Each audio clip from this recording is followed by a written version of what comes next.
Hello, friends. In this episode, I'm continuing my reading of Henry Stephen Salt's collection of essays titled A Plea for Vegetarianism. In this episode, I'll read Chapter 5, Medical Men and Food Reform. This episode is on the medical profession and their negative prejudice when they encounter vegetarians. Merriam-Webster defines prejudice as an irrational attitude of hostility directed against an individual, a group, a race, or their supposed characteristics. An adverse opinion or leaning formed without just grounds or before sufficient knowledge. Also, preconceived judgment or opinion. I could certainly believe that was the case in 1886 when Salt wrote this essay, but what about now? I guess it's no surprise that I found out that doctors' prejudice against a plant-based diet still exists. One article titled Vegetarian and Vegan Diets, Beliefs and Attitudes of General Practitioners and Pediatricians in France in the National Library of Medicine reported that out of the 177 participating physicians, 59% had seen at least one vegetarian patient in consultation in the last 3 months. 51% of those physicians declared that they would dissuade their patients from switching to a vegan diet, and 14% from switching to a vegetarian diet. 88% of the physicians reported that they did not feel informed enough about these diets. In another study I found at ScienceDirect.com titled Removing Barriers to Plant-Based Diets, Assisting Doctors with Vegan Patients, the authors wrote, shifting to plant-based diets can alleviate many of the externalities associated with the current food system. Spontaneous shifts in diet are often hindered by consumers' imperfect knowledge about the health risks and benefits, which leads them to seek advice from their doctors. However, doctors have often had only limited nutrition training and often express negative opinions of plant-based diets, even though recent evidence suggests that they confer substantial health benefits. In this study, they found that by using an information pamphlet and web resource centered on case studies from other doctors, that the information effectively, positively changed doctors' views about plant-based diets. Links to these articles are in the show notes. It is ironic and tragic that the vast health benefits of vegetarianism, which could turn around the health issues that doctors are trying to reverse, are not only not offered, but in many cases discouraged. There are many stories of healing through food. There's a wonderful podcast called Retire There, and in episode 56, Texan Janet Christian described that one of the reasons she and her husband moved to Spain was because of her health. After many doctors, including a specialist comparable to the TV Dr. House, who only handled the most troubling cases, she was diagnosed with food-related pancreatitis. The specialist told her, "There's very little food in American food, and your body has figured that out and doesn't like it anymore." She was in very bad shape, having lost 50 pounds in 4 months. He told her that she really should consider leaving the country. When they finally found out what was wrong with Janet, she had to eat massive amounts of pancreatic enzymes in capsule form to avoid pain and to digest food. Within 6 months of moving to Spain, she was well. In the podcast recorded in 2021, she hadn't had an attack in 3.5 years. A link to the episode is in the show notes. Janet's story is amazing to me, but not surprising. Moving to Spain sounds amazing too, but maybe for those of us who aren't moving out of the country just yet, eating more naturally grown plants, which usually means organic, non-GMO, would be a good start. For me personally, a plant-based journey leads to overall better food choices. It means shopping in the perimeter of the store where there are fresh foods, minimally processed foods, or fresh frozen foods. Not Frankenstein, can you still call it food in cardboard? Let's see what Henry Stephen Salt says about the medical profession and vegetarianism. Listen up, docs. Here's the next chapter in A Plea for Vegetarianism by Henry Stephen Salt. Chapter 5, Medical Men and Food Reform. The commonest obstacle to food reform as indeed to every other reform, is prejudice. The popular belief that flesh food is the best diet for mankind is so deeply rooted in the minds of every class of Englishmen, from highest to lowest, that we cannot reasonably hope to eradicate it all at once. We can only look for the gradual conversion of the most intellectual classes and the consequent spread of wiser dietetic views to the rest of the community. In the meantime, it is well worth our while to consider one remarkable fact often urged against us by our adversaries, that among special classes or professions, the one which is most strongly opposed to vegetarianism is that of medical men. There are, of course, many notable exceptions. We too can appeal to illustrious names in support of our arguments, but it is nevertheless undeniable that nearly all ordinary physicians entirely condemn the principles of food reform and believe animal food to be most desirable, if not absolutely necessary, for good health. How are we vegetarians to explain this fact? The influence of medical men, both on public and private opinion, is unquestionably very great, and at present nearly the whole weight of this influence is thrown into the scale against us. What answer are we to make to the question so often asked, why are so few doctors vegetarians? Some food reformers do not scruple to impute dishonest motives to the medical profession and hint that doctors disparage food reform because they would find their occupation gone or greatly limited if a more natural and simple diet system were generally adopted.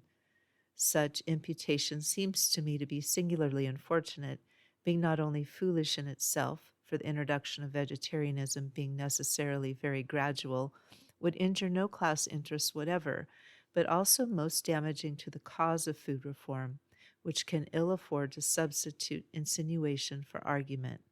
We ought rather candidly to admit that the opinion of medical men is hostile to food reform, and to attempt to discover the reason of an antagonism which we must necessarily deplore.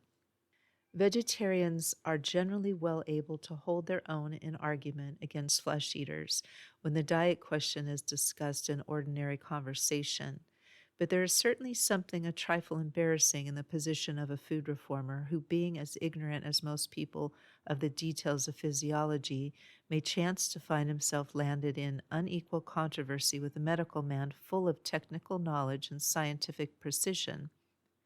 Can he venture to adhere to his own unprofessional opinions, in spite of the distinct assurance of his learned antagonist that he has specially studied this subject and satisfied himself beyond a doubt that flesh food is necessary for mankind? Can he doggedly maintain that he lives in the best of health without meat, in opposition to one who blandly but firmly assures him, with perfect knowledge of his internal construction, that he is entirely mistaken? In short, can he rely on his own native common sense when it is apparently in conflict with the professional knowledge of a specialist? I think that he can, for it should be observed that the great food question, as it has been truly called, is not merely one of the many medical subjects which may be successfully studied and systematized by chemists and doctors, still less a mere scientific fact which can be demonstrated with mathematical precision, but a matter of far wider import, a many-sided problem which can only be solved by delicate appreciation of the tastes, feelings, and practical experience of mankind. I believe that a physician, in his capacity of physician, is no better qualified than any ordinary person to decide such a question.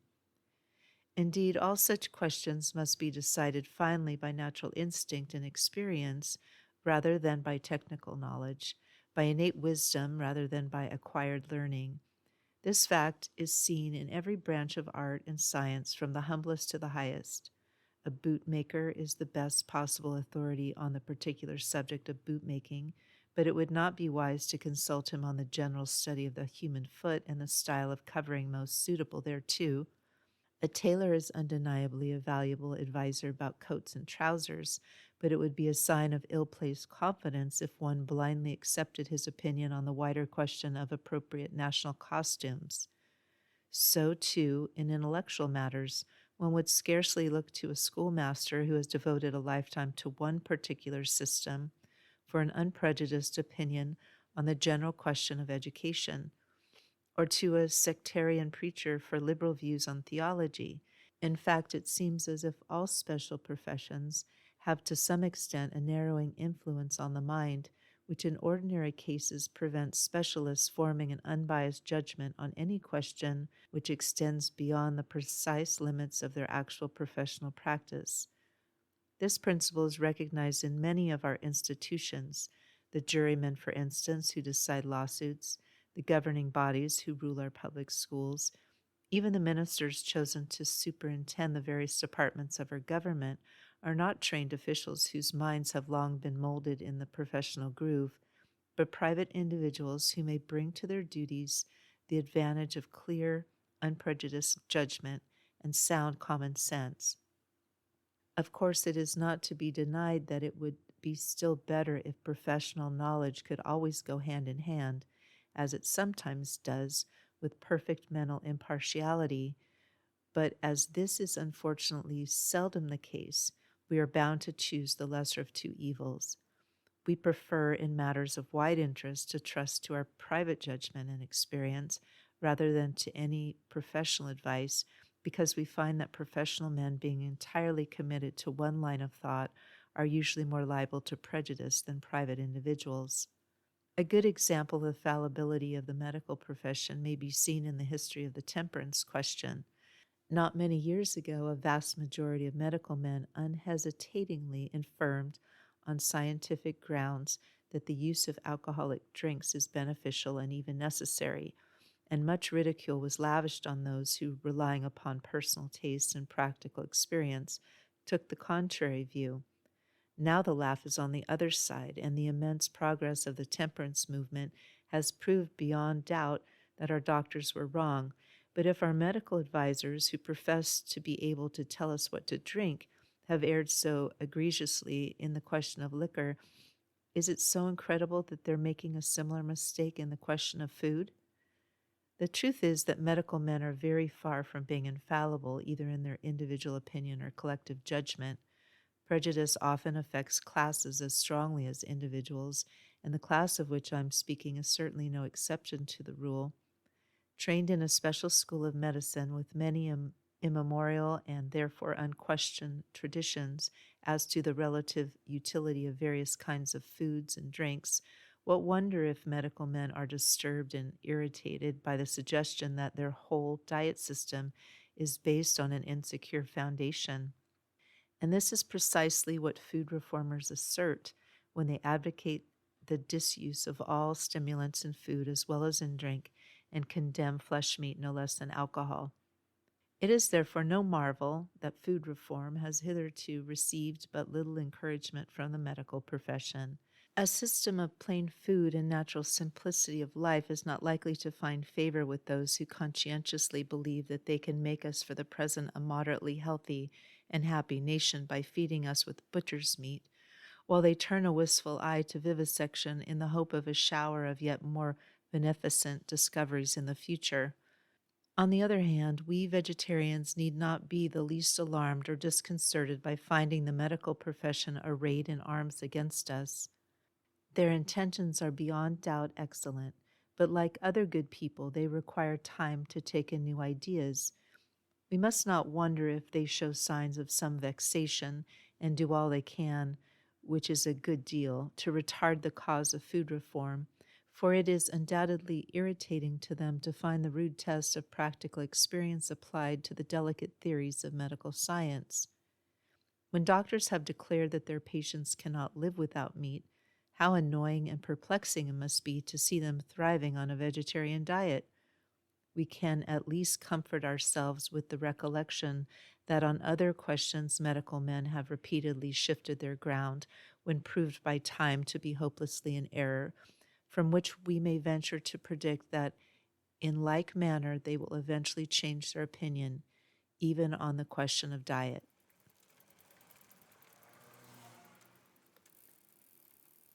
That concludes Chapter 5 of Henry Salt's A Plea for Vegetarianism. I will continue to Chapter 6 next episode. If you'd like to learn more about the rationale of vegetarianism from a modern hero, I recommend Earthling Ed's book, How to Argue with the Meat Eater, even if, or especially if, you yourself are the meat eater. Several years ago, I started my journey with meatless Mondays. A year later, I went to meatless 6 days, then finally to no meat. Johns Hopkins University Center for a Livable Future lists these benefits of Meatless Monday. Studies that support these benefits are on their website. See the link in the show notes. Reduces risk of heart disease, helps reduce cholesterol, helps prevent type 2 diabetes, kidney health, boosts immune system function, supports a healthy weight.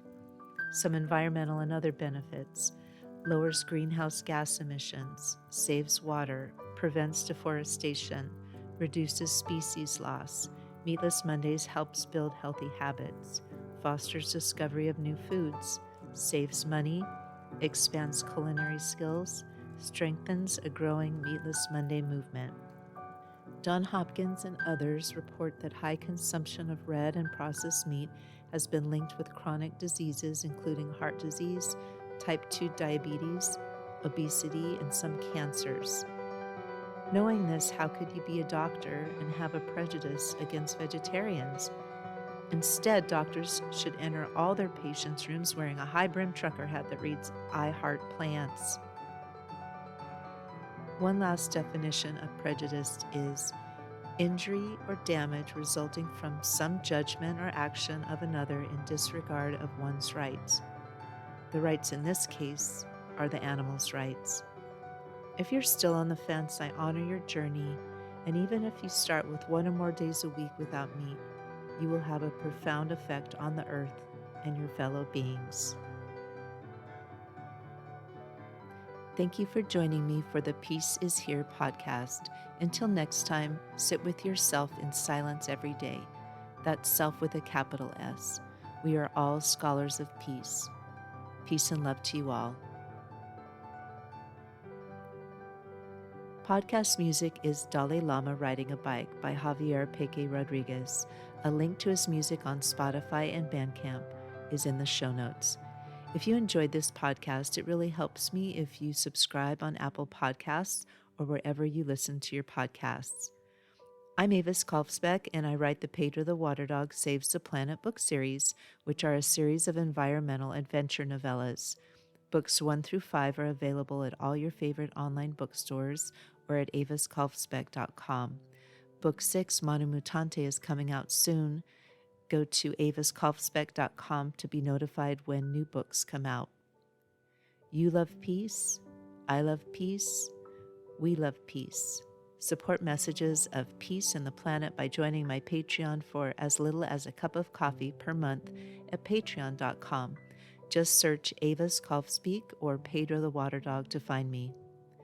Thank you again. Listen for the peace.